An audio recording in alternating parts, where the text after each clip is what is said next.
ഇവിടെ ഇപ്പൊ കേരളത്തിൽ ഇപ്പം ബി ഗോപാലകൃഷ്ണൻ ചെയ്യാൻ പിന്നെ അദ്ദേഹം ശ്രമിച്ചത് ഒരു ഹിന്ദു കൺസോളിഡേഷന് മാത്രമാണെന്ന് തോന്നുന്നുണ്ടോ? ഒരു ഹിന്ദു കൺസോളിഡേഷൻ നല്ല രീതിയിൽ ഇവിടെ വിജയിക്കത്തില്ലെന്നേ. കേരളത്തിൽ അതൊന്നും ഓടിപ്പോത്തില്ല.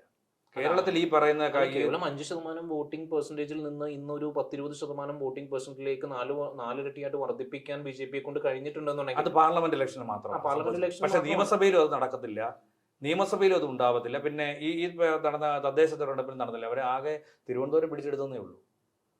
തിരുവനന്തപുരം പിടിച്ചെടുത്തു. എന്നാൽ കേരളത്തിൽ താമര വിരിക്കത്തില്ലെന്ന് പറഞ്ഞാൽ തൃശ്ശൂർ അവർ പിടിച്ചെടുത്തെന്ന് പറഞ്ഞു, തൃശ്ശൂർ കൊണ്ടുപോകാന്ന് പറഞ്ഞു. അതൊക്കെ എന്തൊക്കെയോ അജണ്ടയുടെ ഭാഗമായി കൊണ്ടുവന്നു. അതിന് ആര് സപ്പോർട്ട് ചെയ്യുന്നുള്ളതാണ്. അല്ല, ഒരു പക്ഷേ ഞാൻ പറയുന്നത് ഇപ്പൊ നമ്മൾ പോലും ഇപ്പൊ കേരളത്തിൽ പോലും വലിയ രീതിയിൽ വർഗീയവൽക്കരിക്കപ്പെട്ടിരിക്കുന്നു എന്നുള്ളത് വാസ്തവമല്ലേ?